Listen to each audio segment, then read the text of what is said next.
Parker burst through the kitchen door, dark curls bouncing wildly, brown eyes wide with excitement behind round glasses. The purple jacket tied around their waist flapped like a cape, and their green sneakers squeaked against the floor. Gran, something weird happened to my watch, was exactly how most Saturday mornings started, but today Gran would discover this wasn't just another one of those imaginative stories. The old pocket watch gleamed on the kitchen table, its brass surface catching the morning light. Gran picked it up carefully, examining the peculiar way the hands moved counterclockwise.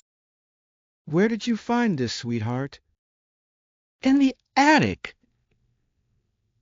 "Behind that trunk with all the old photos. Can I keep it?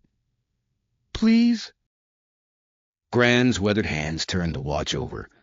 Strange symbols decorated the back, symbols she'd never seen before. "Well, I suppose, but be careful with it. Old things can be fragile." The watch felt warm in small hands as its new owner raced upstairs. The bedroom door clicked shut, and curious fingers found the winding knob. 3 turns to the right, just like Gran's mantel clock. Click, click, click, click. The room began to shimmer. Colors swirled like paint in water.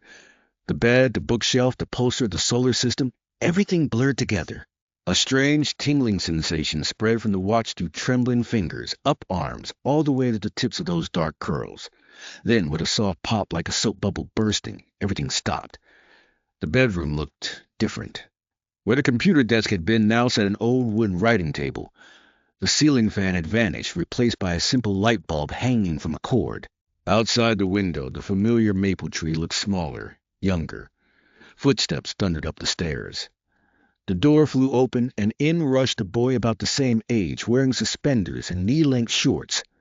His hair was slicked back with something shiny, and his eyes went round as saucers. "Who are you? What are you doing in my room?" "Your room? This is my room. I live here." The boy's face scrunched up. "That's impossible. I've lived here my whole life. It's 1954, and I know everyone on Maple Street."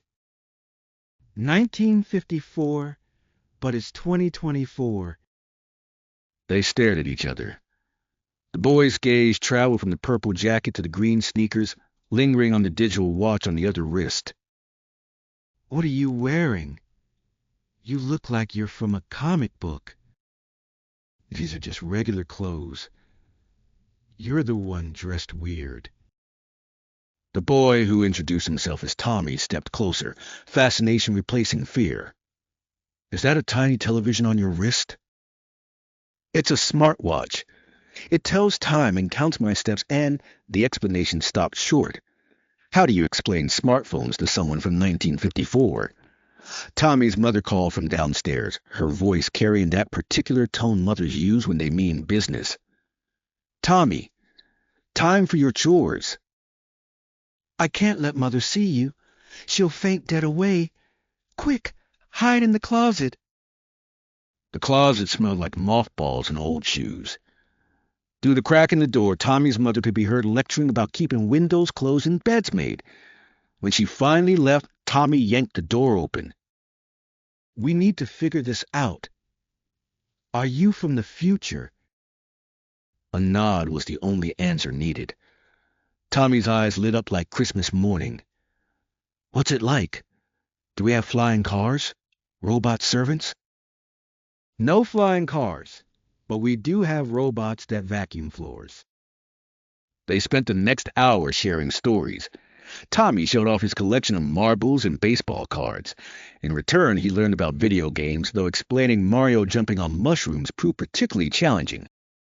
"In my time, girls wear pants all the time," came the explanation when Tommy questioned the jeans. "Mother says that's improper. Girls should wear dresses." "Well, people can wear whatever makes them comfortable in 2024. Boys can wear pink. Girls can have short hair. Some people don't even pick one or the other." Tommy's forehead wrinkled. "That sounds confusing." "Not really. Everyone's just themselves." A group of boys called from outside, inviting Tommy to play stickball. He hesitated at the window. I want to go, but I can't leave you here alone. I could come with you. Dress like that? They'll think you're from Mars. Besides, Tommy's voice dropped. They don't let girls play. They say it's too rough. That's silly. I play baseball on my school team. Tommy's jaw dropped. Girls have sports teams in the future? Outside, the boys grew impatient. Tommy made a decision. Wait here. I'll be right back. He rummaged through his dresser, producing a pair of pants, suspenders, and a cap. Put these on. If you tuck your hair up under the cap, maybe they won't notice.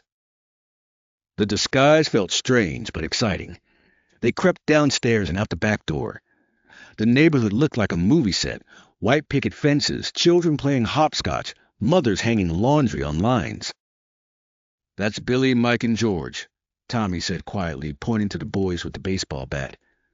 Just try to fit in. The game started well enough.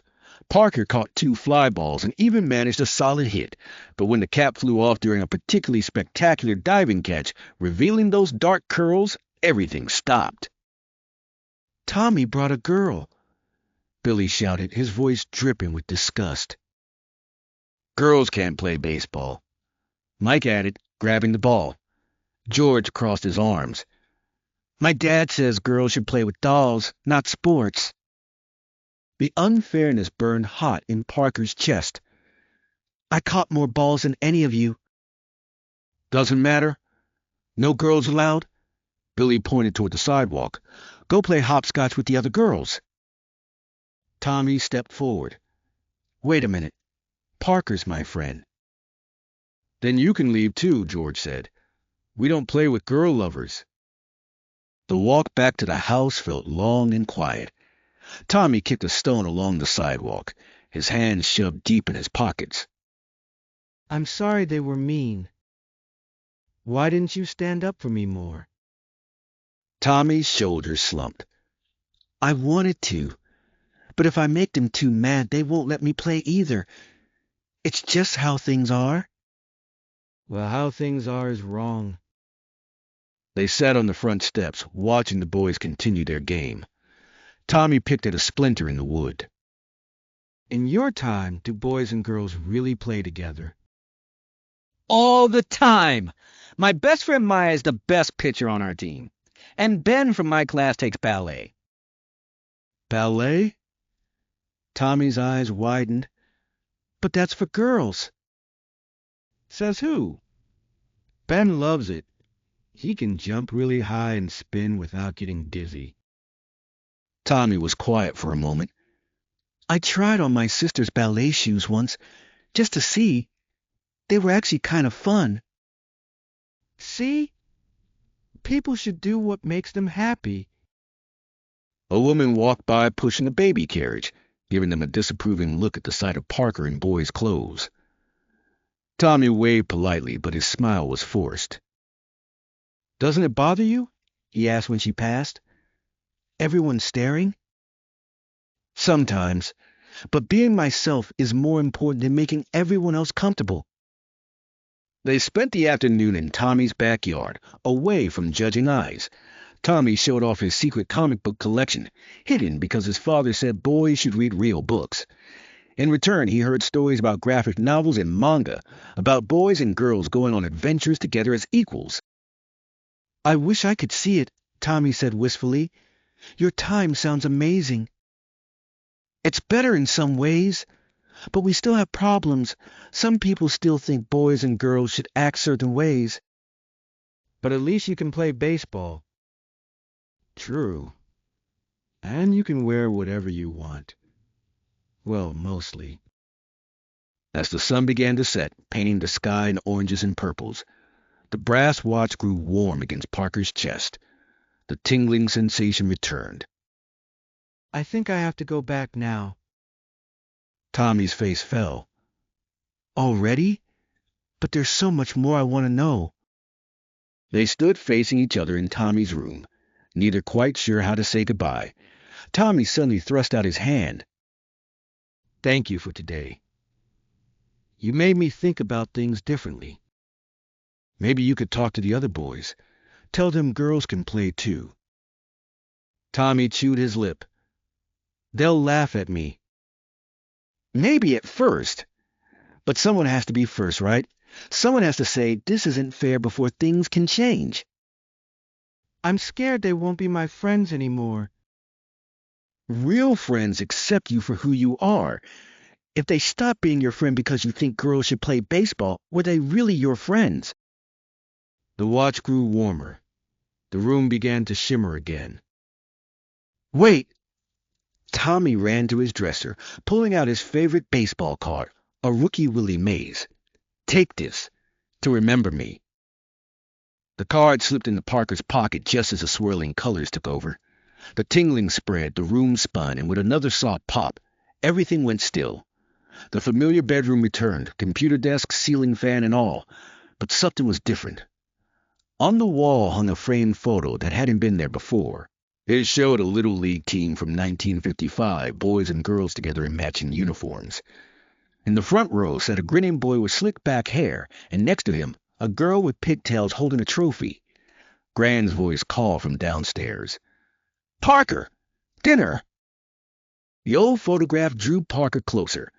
There, barely visible in faded ink at the bottom, Tommy's Tigers' first co-ed team in county. At dinner, Gran ladled out soup while humming an old tune. The brass watch sat heavy in Parker's pocket, along with the baseball card. Gran, do you know anything about the people who lived in this house before us? Oh, yes, the Thompson family. Lovely people. Their son Tommy was quite the character. Started all sorts of fuss back in the day. Insisted the local baseball team should let girls play. Can you imagine? In the 1950s. The soup spoon stopped halfway to Parker's mouth. Really? Mm-hmm. Made quite a stir. Some parents were upset. But Tommy kept at it. Said a friend taught him that being fair was more important than being popular. Gran smiled at the memory. By the time I was your age, girls could play on any team they wanted around here, all because one boy decided to speak up. What happened to him? Oh, he became a coach. Taught baseball to kids for 40 years. Always said the best player he ever saw was the girl who could catch any fly ball. Gran winked. Funny thing, he never could remember her name. Just said she appeared one day, changed his mind about everything, and disappeared. That night, Parker carefully placed Willie Mays on the dresser next to the brass watch. Outside the window, the maple tree swayed in the breeze, older now, stronger, its branches reaching toward the stars. Sometimes being different feels lonely. Sometimes doing the right thing means standing alone at first. But every big change starts with one person brave enough to say, "This isn't fair." And sometimes, if you're very lucky, you might travel through time and help a friend find the courage to make the world a little better. The watch ticked softly in the darkness, its hands moving forward now, toward tomorrow.